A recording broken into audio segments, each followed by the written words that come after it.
everyone. How's everybody doing? Welcome to the Rock Christian Fellowship. And those of you streaming online, welcome, welcome, welcome. We always encourage you to be in a fellowship, but those are good tools online. So pray that the word would just minister to you today as you're tuning in from wherever you are.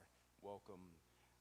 But if we have our Bibles, we want to draw our attention this morning to Nehemiah chapter 6, as we continue to walk through Nehemiah, the book of Nehemiah. If you need a Bible, slip up your hand and we'll be sure to get one over to you.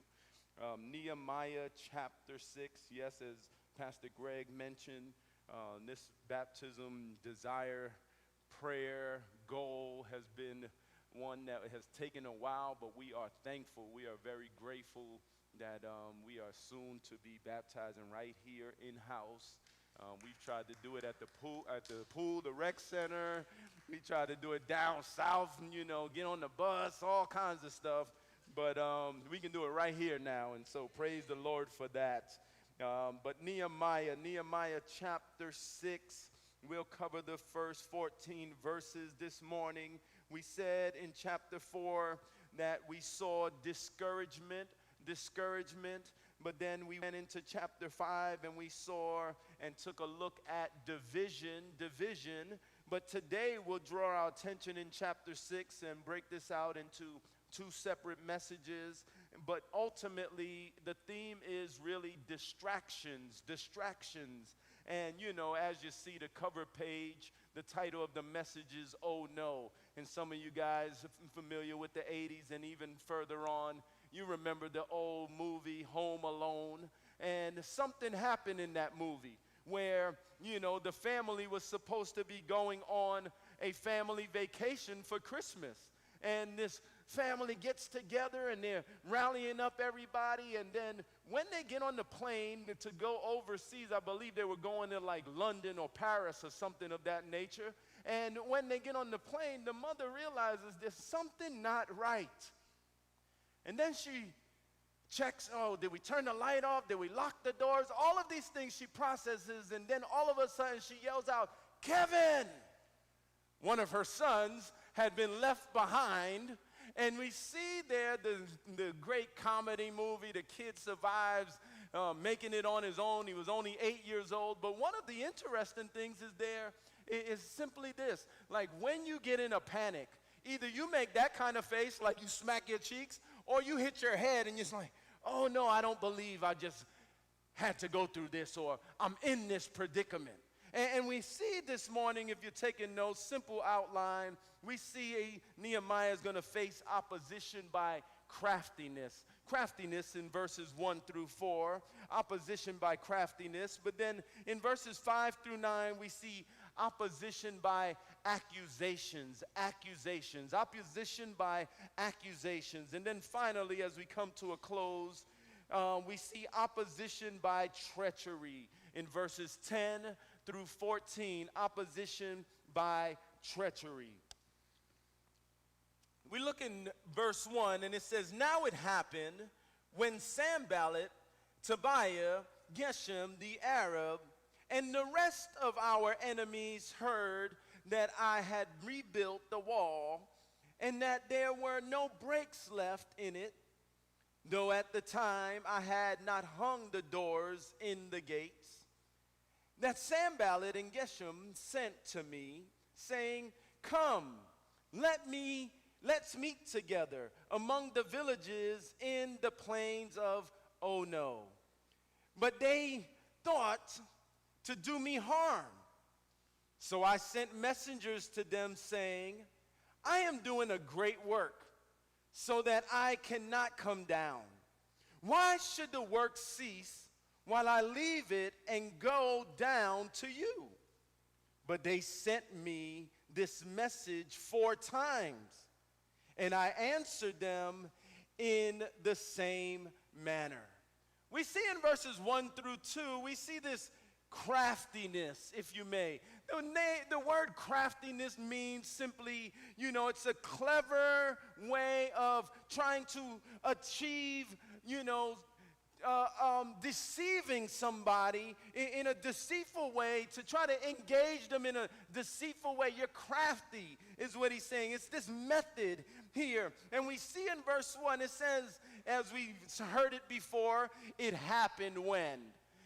Or it so happened. No, it didn't so happen. This is a specific time that Nehemiah is walking through, and we see these three enemies that were mentioned as early as chapter 2, verse 10. And we see there, and understand this here, they at first they were upset before Nehemiah got working. Now Nehemiah is working. Now Nehemiah is on the back end of the work, and they're still around. Understand something here. The enemy will never let up. I don't care if he's attacking you before you get going, or if you're in the midst of working and doing a thing. God will allow those things to come to us. But then even when you're close to the break of completing the task that God has called you to, the enemy will still be there to try to bait you out, and so that you won't complete the work. Notice that it says here that they had heard that the walls have been rebuilt. We've been talking about the walls for some time, and how the walls are a protection to keep the enemy out. And here it's saying that the walls were rebuilt, but notice here, and there was no breaks in the wall. And so here they're on the back end of the task being completed. The walls, the joints, remember those open pockets there? They're closed up. And maybe even in your life, you've been closing up some spaces, and the enemy knows the time is against him now. If I don't go for that drawer and attack now, I'm never going to get in, because the doors are still open. The doors are not hanging yet. And so here you see everything is sealed up, boom, boom, boom. But now, hey, we gotta get them now. And so they're desperate. And so here, look, understand this. In verse 2, it's now some of Nehemiah's enemies sent to meet together. If you can't beat them, what they say? Let's try to join them. Nehemiah's been overcoming the enemy constantly. And here, because God has given them wisdom in how to navigate through this here, we see here they want to meet with him together, but they want to meet with him, notice, in the plain, in the valleys, if you may, of, notice, oh no. You see, that's a warning, I believe. Hey, you see, if you're not going to see it when it comes this way, if you're not going to see it when it comes that way, hey, God will write it in the sky for you. Hey, oh no, don't do that. And so here, look, watch this here. This word, oh no, means strength and power. And it is, the strong cities in the tribes of Benjamin, about 25 to 30 miles from Jerusalem. And here, look, hey, they're hoping to draw him away from the distance of being supported by those who were on watch of the enemy. They want to get him to what? Really isolate. And you see here, understand this. What is their goal? What is their purpose? It was to do them harm, to do him harm. Here, as you think about that word, it simply means to do wickedness, evil. They may have even been plotting to kill him. And so here, as you consider, hey, are you isolating yourself from your support, from your, those who have your best interests at heart? Are you isolating from that? Here, look, hey, is the enemy trying to get you to get alone with just him where he can do you harm? Maybe it's in a secret room. Maybe it's in a private place. But here, look, understand, your enemy, the devil, will send to you and I to come, let us meet. Let us meet together. Something that sounds appealing so that you would be distracted from what God has called you to do.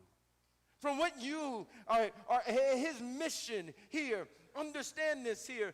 He's calling them to the valley place, the low place. Maybe the enemy will call you into a low place so that, you can get distracted in a relationship when God's got a mission for you. Maybe, the enemy will call you away, just to kick back when God's got a mission for you. Look here. Maybe he'll move in on your work.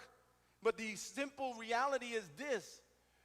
when there's not much more time left, when there's not a lot to do. Look here, the accomplishments, things have been established. But here, look, hey, the doors are still, hey, you're thinking, oh no, we can kick back. It's time to chill. No, it's not. And we see here, hey, the enemy is trying to call them away before you can complete the work. And so here, don't miss this, note this here. When he was in Jerusalem, remember, as he's in Jerusalem, he understood, hey, God was there. God had him there. That's where God was building. That's where God was using him. If you come away from that, hey, you know what? Now you're giving the enemy the strength, the power over you, instead of you just dependent upon the power of the Holy Spirit.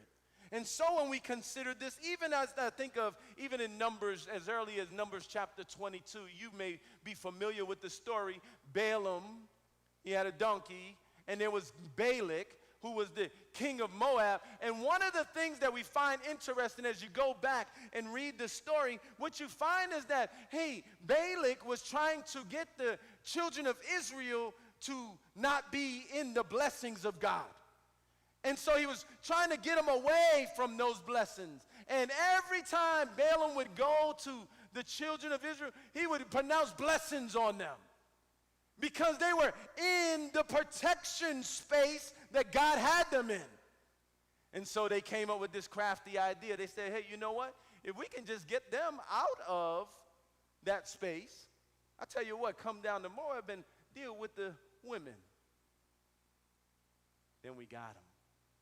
And so here we see in Numbers chapter 25, verse 1, we find something interesting. It says, now Israel remained in the acacia groves, and the people began to commit, notice, harlotry with the women of Moab. If you go over to chapter 31, verse 16, what you find is that it says, now the chief fathers and the families of the children of Gilead, the sons of Machir, the sons of Mahali, you pronounce them the way you wish, of the family of the sons of Joseph, came near and spoke before Moses, before the leaders of the chief fathers of the children of Israel. That's it's 16, that's why. That's not the right verse. I'm saying that doesn't make sense. But it's chapter 31, verse 16. You simply see there, it tells you that Balaam drew them out of the covering. And that's the reality. That's the reality. That if you come out of where God has you, the enemy has you. He has the strong hand. He has the upper hand. But as long as we're walking in God's will, we'll see that we have the strength. We have the power, because it's him that's supplying it as we stay in his space. See a similar story in 2 Samuel chapter 3. However, we see these crafty ways that the enemy tries to work. But they thought to do him harm. And we see, and we must understand that we must arrive or come to the conclusion that, oh no, we're not going there before we get there. You see, you don't want to be with your hands in your face or your hands on your head wondering what to do now that you're in the place of, oh no. You want to discern that. You want to see that. You want to overcome the craftiness of the enemy before you even get there. And so here, look, understand, in verses 3 through 4, we see that Nehemiah had discernment to see the enemy's tactic before he even went there. And so understand how to overcome craftiness. We see it in two distinct things. Number one, wisdom and working. Hey, watch this here. It says, when Nehemiah used these two tactics to stay on God's mission, in verse 3, we see that he sends to them saying, I'm doing a great work. You got to take note of that. You see here, he's saying, hey, I'm busy right now. I'm about my Father's mission. I'm about God's mission here. Look, hey, understand this. It may not be a large work, but are you on God's work mission? Are you in his mission? It can be something very small. It could be, something that others may think it doesn't have any purpose. But look here, understand, hey, it's a great work because God has called you to that work. And here we must understand, here as we think about it, my wife reminded me of this story this past week of D.L. Moody, who was before Billy Graham, the great evangelist. And somebody came to them and said, oh, I don't like the way that you evangelize. And Moody, in his wisdom, responded, well, what's your method? And the person said, I have none. And so he therefore said, well, I think I like mine's better. You see, people are going to try and get you out and away from the mission that God has you on. They don't like it, but nonetheless, are you on the mission? And here, look, understand this here. He tells them to come down. I think of Noah. When Noah was building the ark, that was a great work that God had planned. But I guarantee you his friends thought he was loony for 120 years. What are you doing? You're wasting time, dude. Let's go watch the football game. Hey, all of these things, these draws and pulls your way, these distractions by craftiness. Here, look, understand this. And so Nehemiah says, I can't come down. Some of us need to learn how to say that. I can't come down.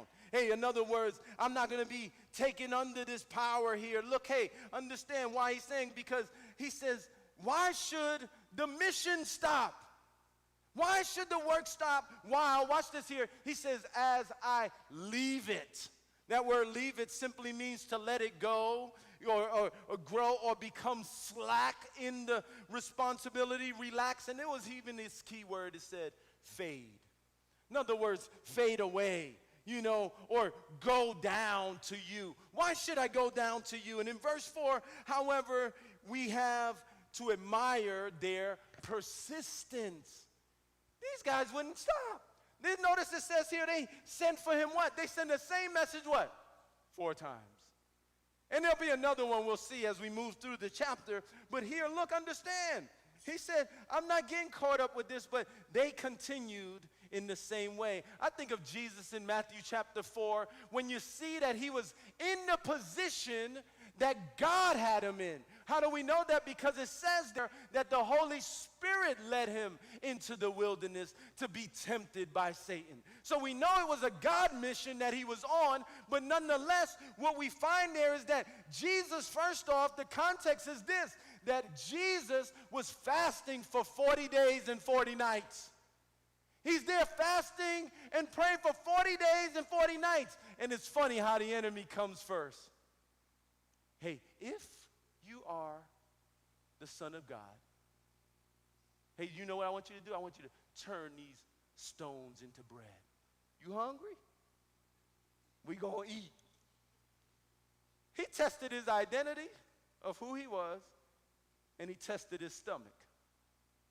And here, look, as you see this and understand, that was the first temptation. Then he takes him up on the temple to test him and to see, hey, throw yourself down. And we see this scheme come 3 times, these 3 distinct things. In fact, he takes him even to a higher mountain and he says, hey, look at all these kingdoms. I got some for you. And it says here, the kingdoms of the world.